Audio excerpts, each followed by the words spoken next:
play the Worldies, I think they've all got like that. If that's not the side,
Hi everyone, if you're higher up the hill, would you like to move down a little bit, because we'll be pointing the PA down the hill so as not to disturb what's going on behind you.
Now we're to Preston, or now we're in Central Preston, and now we're 20 back to 9. Right, I'd like to welcome everybody to today's rally. We're here to show solidarity with rail workers who are striking in defence of jobs, pay and conditions. My name's Ian Allington and I'm involved with Manchester Trade Union Council, which is very honoured to be able to facilitate the rally today for our comrades in the RMT. It's been absolutely magnificent to see so many people out supporting these strikes. I have to be honest, this is something new, to see so many people coming out and recognising, even if it's small things like visiting a picket line, the need to show our solidarity and show our support. And that's something really important we can build on. We've got a great lineup of speakers for you today. Quite a few of the strikers themselves and a number of supporters. And first up, we've got Dalbert Dillon from RMT Manchester Victoria.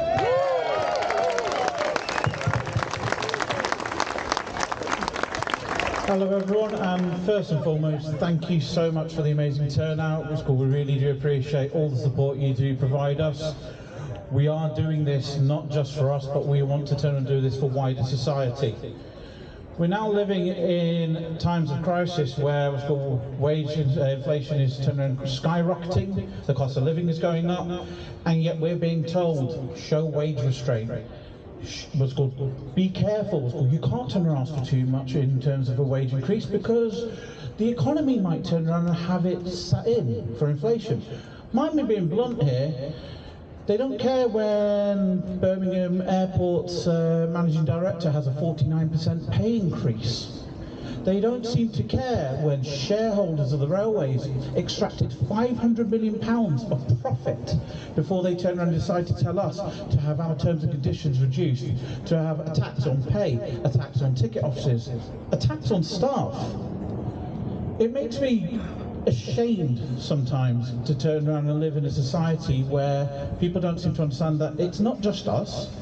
It's called care workers, retail workers, teachers, NHS. A lot of us turned around and worked during the pandemic, and we were turned around and told, you're key workers, you're important. We were also turned around and told that the economy couldn't survive without us. And then all of a sudden, from clapping for all of us to you're bringing the economy down, you're disgraceful for turning around and asking for a cost of living payment, you're disgraceful. But then let's look at the wider society. We've got people working full-time hours, and those full-time hour workers are still having to go to the government to turn around and ask for in-work benefits, which is perverse. Especially when you consider that what's called in-work benefits are effectively subsidy, corporate subsidy for bad employers who can't turn around and pay proper livable wages. When people are having to make a choice between whether they can put food on the table, heat their homes, have a roof over their head, it's disgusting. We're one of the richest economies in the world, yet we turn around and tell people, hey, you're key workers one moment, now jog on. I'm sorry, it's not enough anymore. We're not going to turn around and go with a begging bowl going, please sir, can I have some more? No. What we are going to do now is challenge society, and we're going to challenge government. But it isn't just about the RMT. Yes, our strikes are about what's called cost of living, they are about terms and conditions, and they are about jobs. But also this is affecting every area of society. They keep turning around and telling us that automation was the promise that we should turn around and have nicer, easier lives. And yet all automation has ever turned around and done is kick the working class right in the nether regions, and it's wrong. We need to turn around and stand up now, and that is other trade unions. Ballot your members, turn around and challenge this, because it's not a crisis of our making.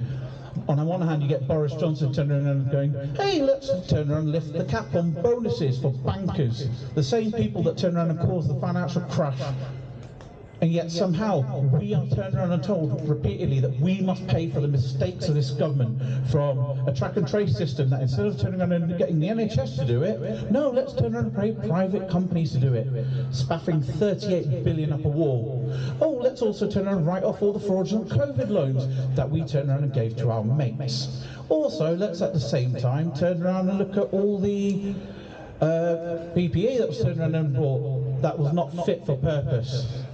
I had to turn around and watch. My other half works in the NHS. I had to turn around and see her turn around and get ill, working on those wards, seeing what happened, being turned around and told, hey, let's... There you go. Telling us to turn around and clap for them, and then at the next moment, don't ask for a pay increase. Look, the fact is, we may be the starting gun, but we need the rest of society as well to turn and push for us. And we need to turn and start pushing as working class people. We deserve better. We shouldn't be having to turn around and beg just to be able to subsist. Yes, I appreciate before you're getting the media turning around saying that, oh, you're on £44,000 a year on a median wage. Please find me the £15,000 a year I seem to be missing from my pay packet. Furthermore, we are representing what's called workers who aren't as well off as us, agency workers. It's funny how the government turned around and talked about what's called how they're going to change the law to allow agency workers in for striking. Agency workers are some of the worst exploited workers in society. They're paid wages that, once you take into account travel costs and housing costs, are actually turned around and paid less than the living wage. Look, I could turn around and stand here and spout off all day, but the simple fact is this: we all deserve better in this society, not just a rich select few.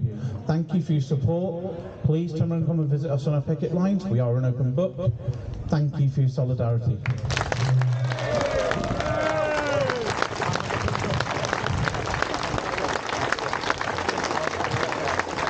Thanks very much, Delbert. And one of the points he made there about the way that there's attempts to get people to blame rail workers for our problems. The Tories are always trying to divide us, aren't they?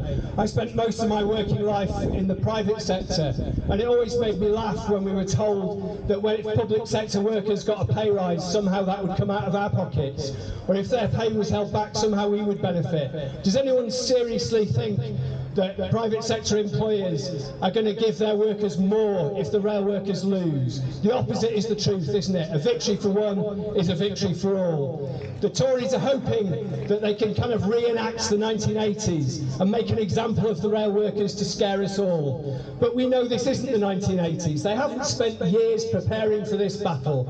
They haven't got the luxury of picking off one section of workers at a time, because we're facing that cost of living crisis, and section of workers after workers are facing the same problems and looking to trade unionism to try to claw a little bit back. Another way they're trying to divide us is to set passengers against workers. And the truth is the RMT are defending services against cuts, as well as fighting over pay and jobs and conditions. So it's with great pleasure that I want to introduce Joanne Taylor from Manchester Disabled People Against Cuts to talk a little bit about some of those issues.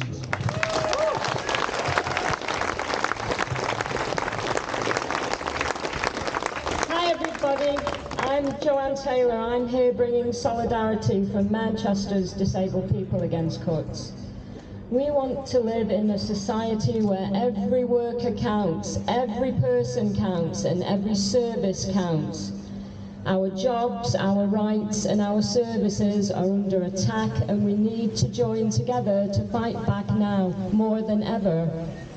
Disabled people want an accessible railway system. That means well-trained workers earning good wages, running the railways and able to assist.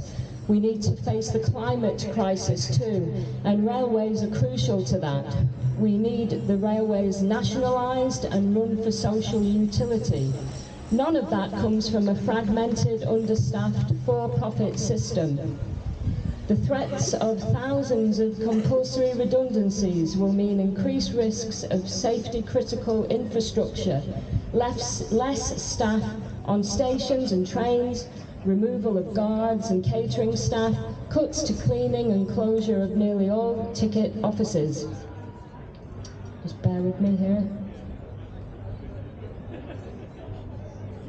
Cuts will worsen services for all, and more so for disabled passengers, and make the railways less safe and less accessible.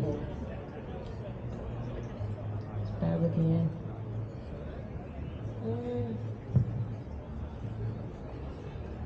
Lost my other page. Typical this, isn't it?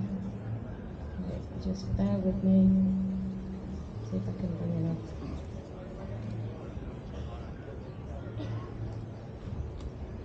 We support unions, we support the RMT, and we support a railway system by and for the people.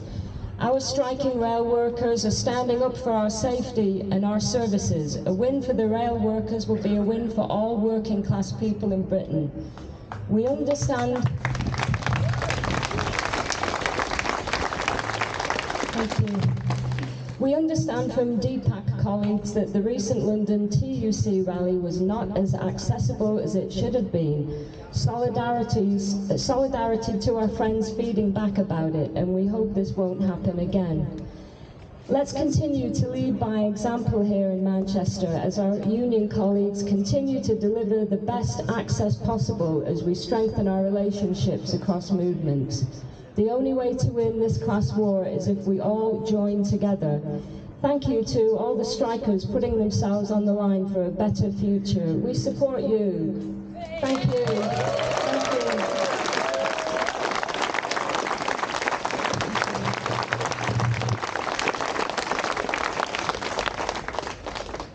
Brilliant. Now, this isn't the only battle that the RMT have had to fight recently. So one of their recent victories was overturning the victimisation of Peter Clifford, who was working for a subcontractor at Manchester Piccadilly.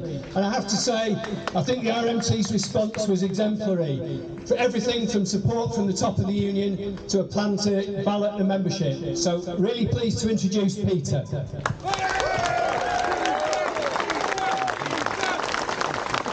Thanks very much. Thanks to all the rail workers and everyone else who backed us. After 4 weeks after being dismissed, I've been back at work now at Piccadilly Rail Station. I was dismissed on May the 14th.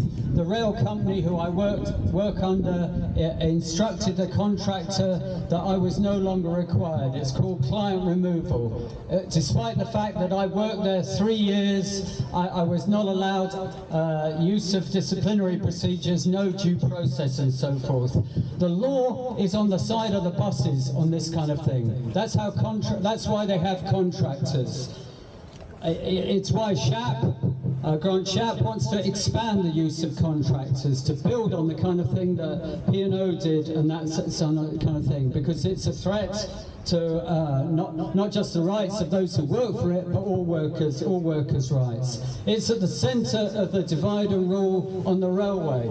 I would say roughly about half the people at Piccadilly Station, if you think about it, work for a contractor or an agency worker. They're workers who not only have few rights, are on lower pay and worse conditions, and through that the bosses hope that they're submissive, that they're under fear. So they removed me because I've been part of building the union up amongst people who work for the contractors. I've been known for the solidarity with other union fights and for my political views. They tried to get me out through a disciplinary procedure and that failed. So then they went for client removal. No discipline, just you're gone down the road. Well, what they didn't calculate for was my workmates' reaction. They stood by me 100%, went to a union branch meeting and voted that there should be a ballot for strike action, and then organised with the Manchester South branch of the RMT for a leaflet to go out throughout the station and an online petition.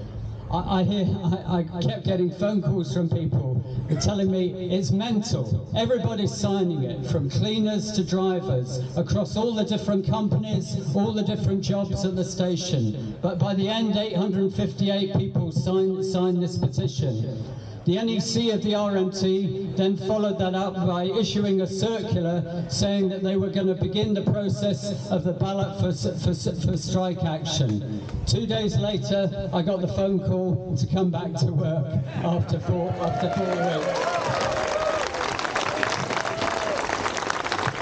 The messages I got from my workmates were important. My immediate workmates, they said things like, "We did this."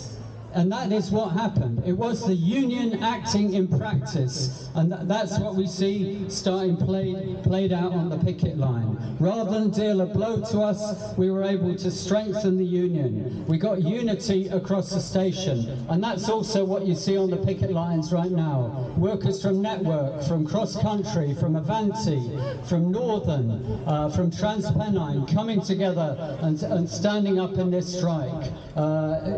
People who've never been active together now becoming an active part of the union. We've learned some important things.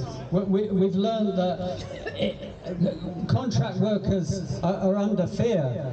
But if others take up their cause, then the conditions contractors face, those who work for contractors, can be pushed back.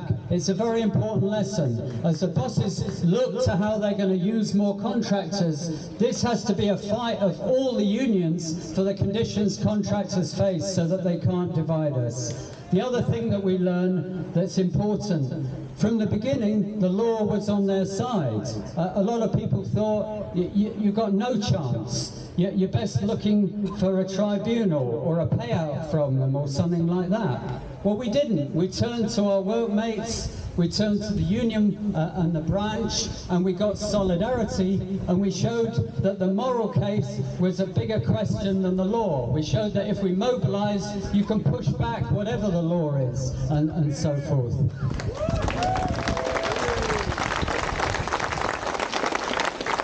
I just want to finish by making this point.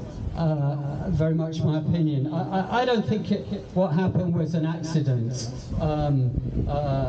Both what's happened to my job and the refusal of the government to pay the rail workers. The rail industry is in a crisis. Their economy is in a crisis. The world is in a turmoil. They're nervous about their profit rates.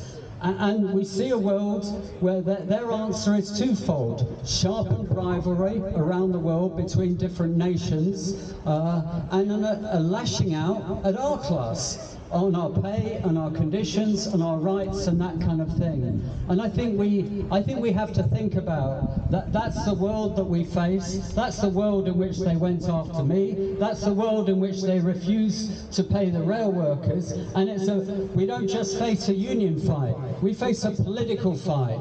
And I think what we learn through these fights is that unity and solidarity are the key. And if through unity and solidarity we can get stronger, I think we can also start to chart a political course for our side, for our class, that brings to an end this kind of world that is driving these attacks on us. So I just want to thank you once again for the solidarity that was shown by rail workers across Piccadilly Station, by the Union Branch Manchester South, and by the Manchester Trades Council and broader trades union movement that backed us up. Thank you.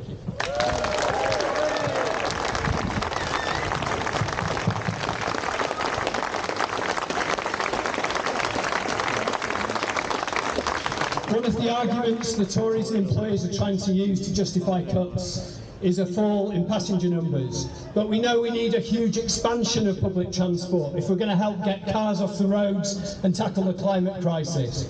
And this is one of the reasons we've seen lots of climate campaigners out supporting the RMT strike. But that's also part of a wider and very welcome process, where environmentalists are recognising the need to focus on a just transition and to get workers on board if we're going to defeat the powerful forces opposing decarbonisation of our economy. And one of the organisations that's been part of that process has been Extinction Rebellion Trade Unionists. So it's a delight to welcome Bruce Murphy from XR Trade Unionists. Hello everyone. First of all, let's hear as much noise as we can possibly make for the RMT. I think we can do better than that as Bank Unions. Come on! Yeah, cool. So yeah, I'm Bruce. I'm from Just Stop Oil, XR Trade Unionists, Manchester People's Assembly, Uniting the Community, etc, etc, etc. Yeah, so we're here to stand in solidarity with striking workers that are making a defiant stand against a harmful government and a system that exploits people for their labour just as much as it does the planet for its finite resources. We will not deal with the cost of living crisis, and by the way, this is just the start, as crops continue to fail and prices rise. We're not going to deal with it by forcing ordinary people to work in poverty whilst corporations make record profits. It's not only economic illiteracy, but it's disgusting. The climate movement will stand shoulder to shoulder with the trade union movement all the way. And you know what lengths we're willing to go to, right? But we must collaborate, and the trade union movement must look up and recognise what societal collapse will mean for our members, their futures, their families, their children. If we allow the current carbon economy to continue beyond this decade.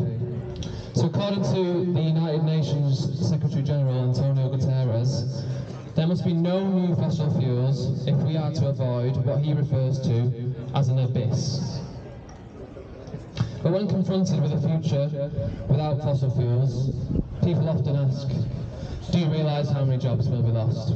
Do you realise how dependent we are on fossil fuels? The problem here is a mindset based on short-termism.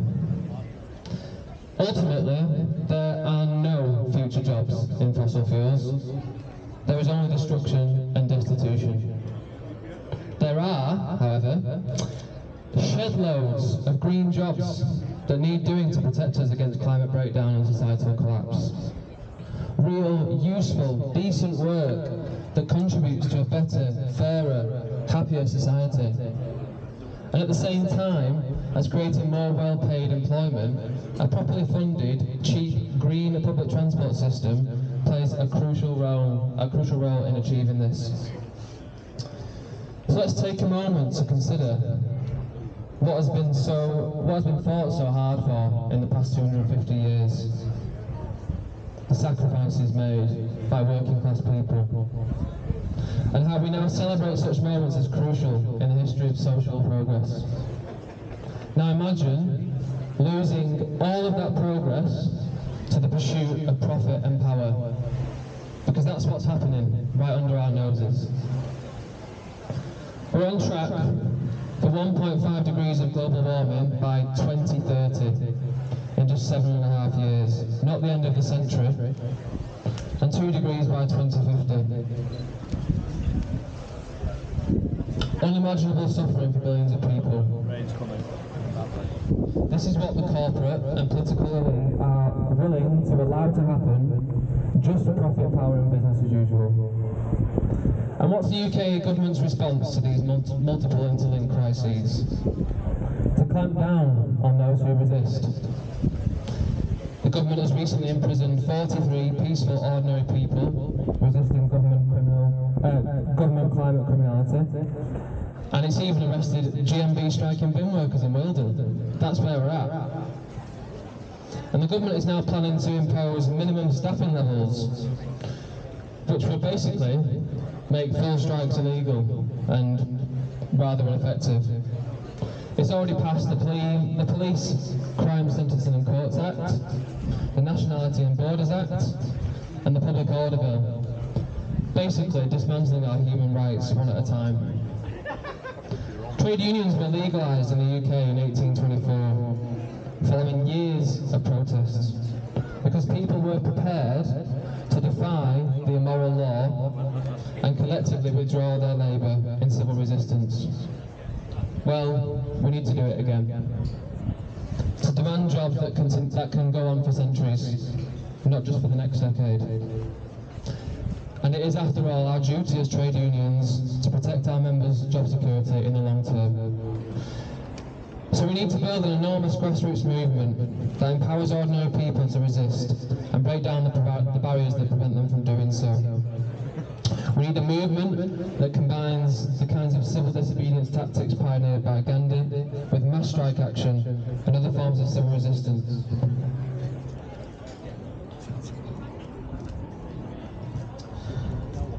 I know that for many of you, this will be the first time you're making such a defiant stand against the establishment.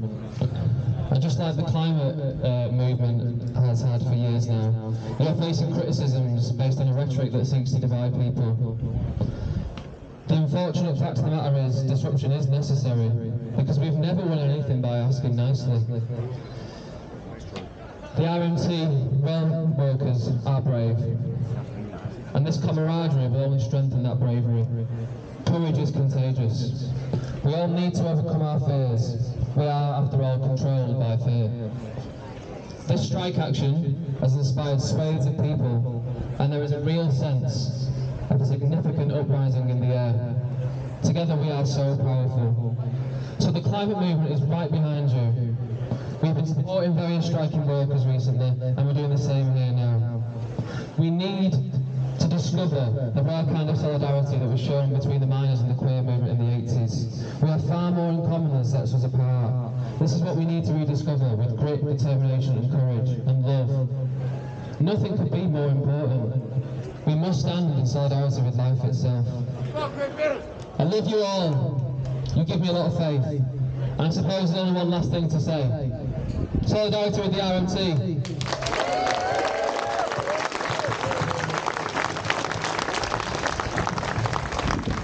Thanks very much, Bruce. And if people want to continue discussing that, the next public meeting that Manchester Trades Council is hosting is on climate, direct action and the unions, which is on the evening of Wednesday the 20th of July at the Mechanics Institute or online.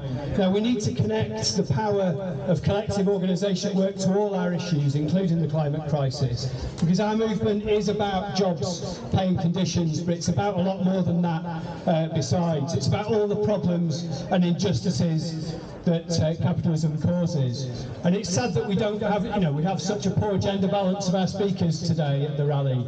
And we can't go today without mentioning the disgusting attack on women's rights in the USA. And I'm sure everybody here would send their solidarity to everybody resisting the attack on abortion rights, which is going to lead to so many more unsafe abortions and wreck the lives of so many women. It's time to hear from another of the strikers and a fellow member of the exec of Manchester Trades Council, Grant Murray, the branch secretary at RMT Manchester Victoria. Cheers, thank you, comrades. Yeah, so as Ian said, I'm the branch secretary at Manchester Victoria, just behind us round here. I've spent much of this week actually visiting picket lines of members of my branch. So from small signal boxes, big maintenance depots, even my own workplace down here at Victoria. And one thing that's really struck me both in the lead up to this week and during this week, the way that we pulled together as members across different grades, unions, workplaces, and we've shown our industrial power this week in a way that we really never have for decades. And it's been really humbling. It's made me proud actually to be RMT, and what I've heard, experienced and seen this week, that's given me immense pride, and the guys here from the RMT, they should have immense pride as well, all of you out there from the RMT, for that work that you put in this week. Just special thanks to the reps and activists from my own branch, Manchester Victoria, for the work they've put in, offering to supervise pickets, offering to bring people down, give lifts, and the members themselves who have come out and picket. Some of them, it's the first time they've ever taken part in industrial action, and I know that they've been made to feel welcome among the workplaces that they've picketed.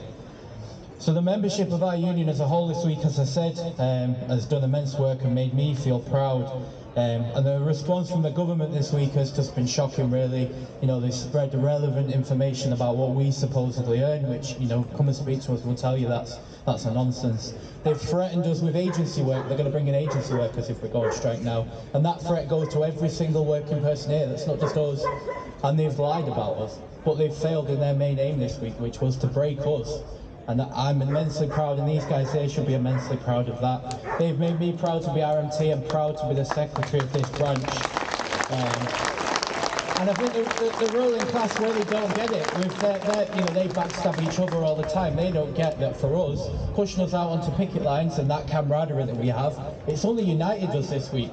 I spoke to people this week that I would not have spoke to before, because we pass each other in the corridor at work, or you let on, or you only get a chance to speak to them about work, and that goes for every other picket this week. As you saw, Pete said, people speak to people that they wouldn't have spoke to otherwise, and that unity, not just for this dispute, but going forward, will help us organise in these workplaces and make these workplaces a better place for the people. One other part of our strength this week has been the unity that we've been shown from other unions. You've had Labour Party councillors who have decided that coming out and supporting striking workers is the right thing to do. And we've even had members of the public at Victoria, and I'm sure the guys at Piccadilly will tell you the same, coming out on the lunch break, just to say hi or bring pies and crisps or drinks and stuff like that, and that unity has made us a lot stronger this week. It's shown us that we're not out there alone. We've got an immense amount of backing out there, and I have no doubt, unless something drastic happens now after this week, we will be out on the cobbles again. I have no doubt about that. If we don't get a fair deal, we've shown what we'll do this week, and we'll just keep doing it until we get a fair deal. And I have no doubt that support that we've had will continue from everyone here. So I'd just like to finish really by saying, you know, the support in person and the financial support that we've been pledged this week is immense, you know, and that helps us a great deal. But one other thing that workers that are in the RMT out there should be doing right now if they want to support us, go back to your union branches, go back to your workplaces and organise for your own disputes. And let's show the ruling class in this country that the RMT is not the exception, but we will be the rule of how working people are going to organise and fight back. So solidarity, comrades, and thanks for your support.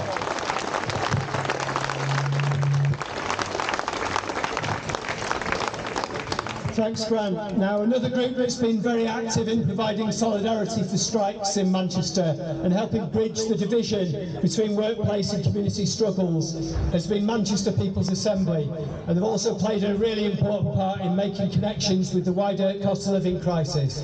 So our next speaker is Martin Hall from Manchester People's Assembly. Thanks, Ian. What a great turnout. So brilliant to see so many people offering solidarity to the RMT at this time. This time last Saturday, as I imagine some of you were as well, I was in London on the TUC demo. And it was the biggest demo I've been on for a couple of years. It was, we don't know the numbers, 50,000, 60,000, whatever you want to say. The RMT presence was loud, noisy, and should have been at the front, but you know, that's the TUC's decision obviously and not ours, but there you are. But an absolutely fantastic demo. And I mention this because we've had 2 years to some extent, haven't we? We've been in lockdown, we've been inside, we haven't been able to get out on the streets as much as we would like.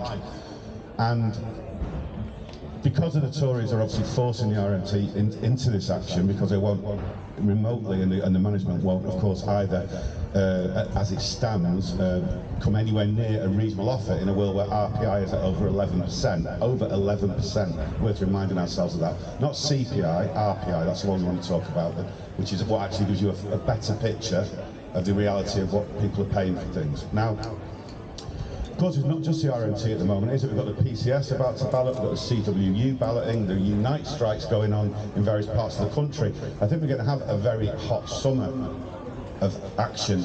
And it's absolutely needed, because what's become very, very clear this week is that, if it wasn't already clear, is that our class is completely under attack at the moment. People are being asked to accept less and less and less while everything goes up and up and up. But I think it's been a brilliant week, and I think it's been a brilliant week for the RMT. Mick Lynch appears to accidentally have become some sort of media star almost, you know, and good luck to him for that. And it's interesting because sometimes you can tell more, can't you, from talking to your friends who aren't political than the people you know who are in the movement. So lots of people I know who are, you know, they vote Labour but they're not particularly political, have all been talking about Mick Lynch this week, saying isn't he amazing, isn't he brilliant? And what is it they like about Mick? That he actually says what he means.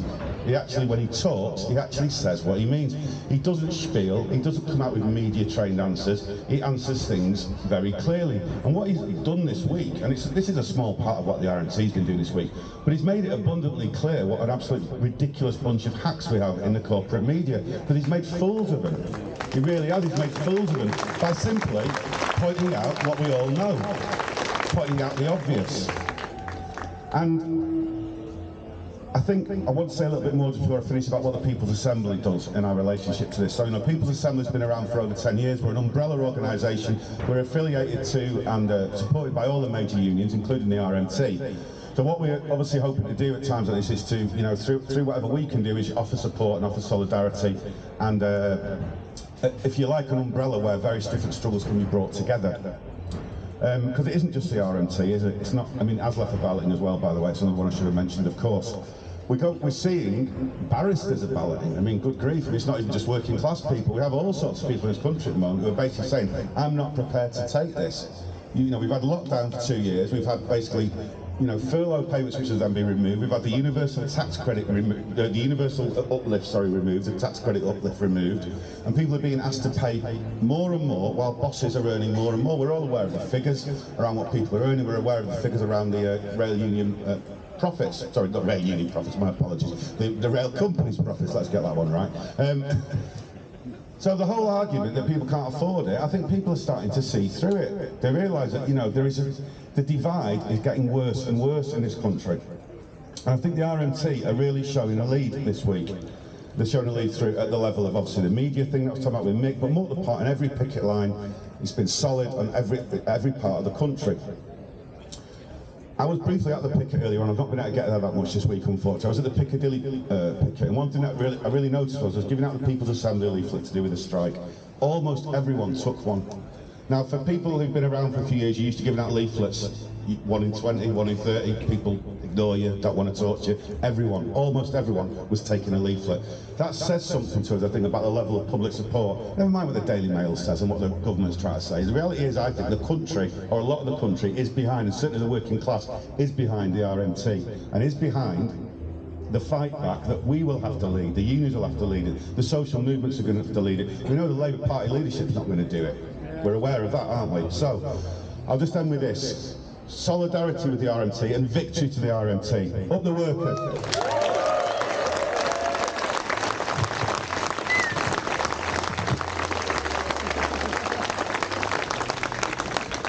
Thanks very much, Martin, and raises a very important point there, that the right are desperate to blame workers for inflation, aren't they? We've got the super rich, people like the Governor of the Bank of England, asking us to show restraint.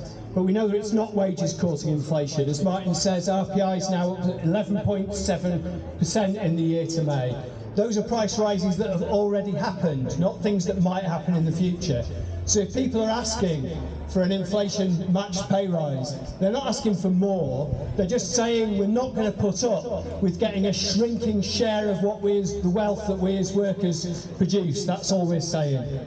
Unite has produced research on profiteering, showing a big rise in the profits of the FTSE 350 biggest companies since pre-pandemic levels.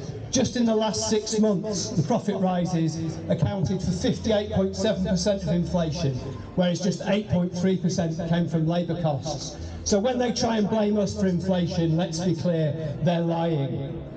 The top 250 people in the Sunday Times UK Rich List this year have more wealth than the top 1,000 had 5 years ago. That's now up at £711 billion.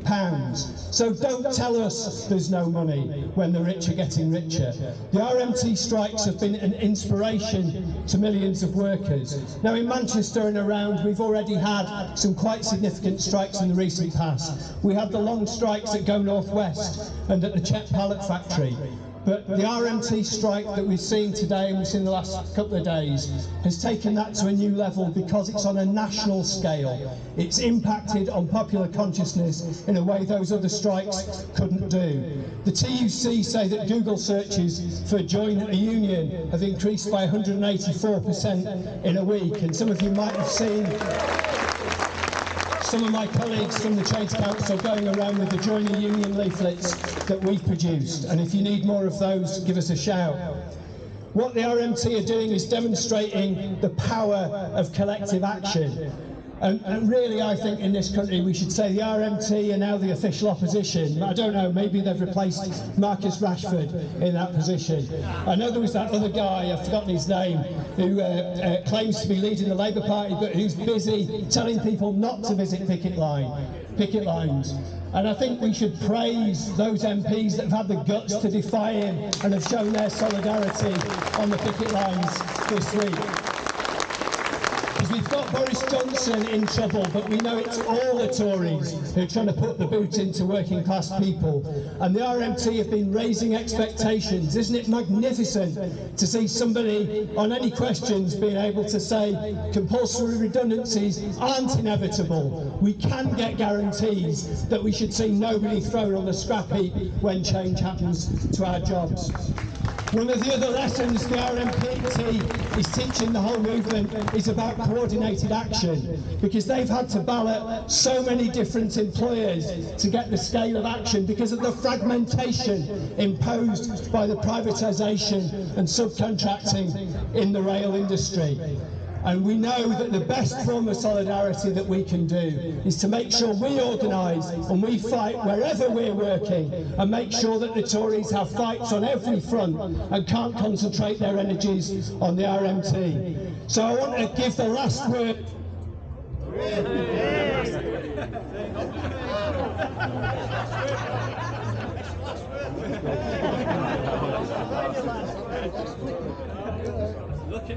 Backup plan.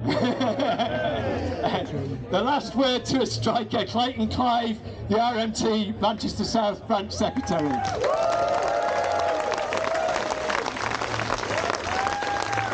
Thank you. Let's hear it for Grant Shapps. They would keep us cowed and beaten, cringing meekly at their feet. They would stand between each worker and their bread. Shall we yield our lives up to them for the bitter crust we eat? Shall we only hope for heaven when we're dead? Those words were written a long time ago and they still apply now. Solidarity to everyone. Thank you to everyone that supported our picket lines, but most importantly, thank you to all the workers on those picket lines, because every single one of you that went to your picket line and supported this action, you're making history. This is the biggest rail strike since 1989.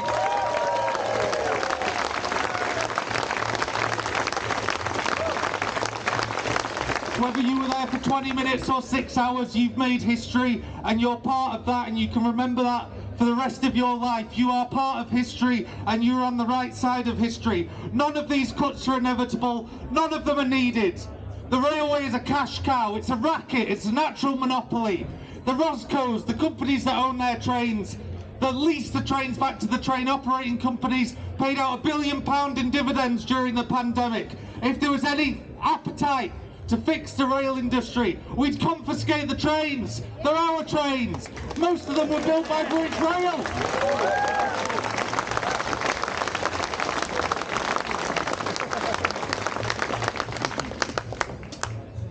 Every single attack on us is an attack on everyone, because what they do to us, they'll do to everyone else. If we do not win, the safety of the railway will be decimated. We've the safest railway in the world, and we want to throw that away for profit and ideology. We want to do that for Grant Shapps' friends. We want to do that for the directors of Network Rail so they can have bigger bonuses. And it's absolutely absurd. If we do that, if we allow those cuts to maintenance staff, more people will die on the railway. We are so lucky over the last 20 years that most accidents on the railway take a couple of lives, and every worker feels it, and every worker in the industry is devastated. But we know it's always due to cuts, it's due to cutbacks, it's due to people being overworked, it's due to Railtrack back when privatisation first happened, and they should be a reminder to this Tory government that cutting back on maintenance will kill people.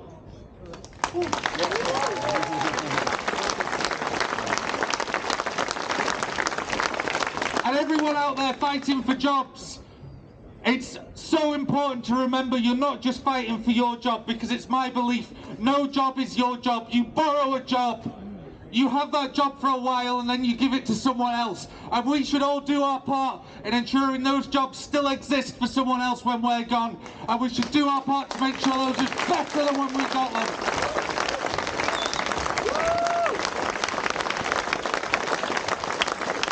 The last thing I want to say is on the cost of living crisis. Now, it's my belief that no political party, no major political party has any appetite to help ordinary working people through the cost of living crisis. How we survive the cost of living crisis is not going to be decided in Parliament by MPs. It's not going to be decided by Lords in the House of Lords. It's not going to be decided on LBC Radio. It's not going to be decided on Sky News. How ordinary working people survive the cost of living crisis will be decided by standing on picket lines. Solidarity, victory to the RMT!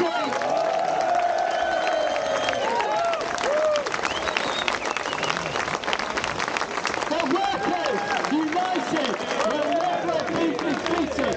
The workers united will never be defeated. The workers united will never be defeated. The workers united will never be defeated.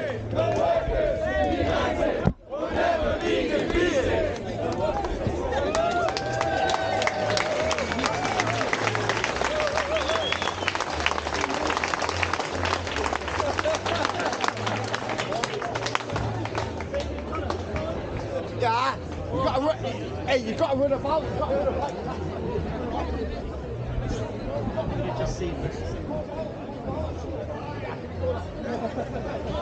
going to go down in history. As it should be.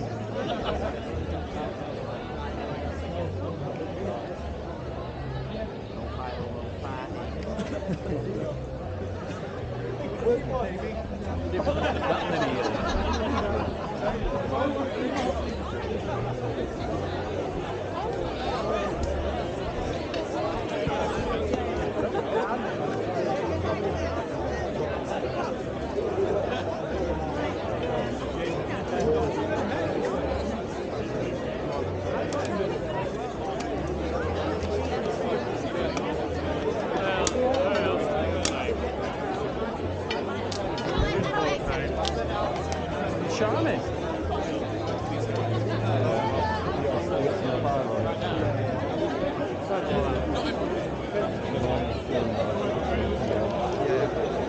If you can hear me, please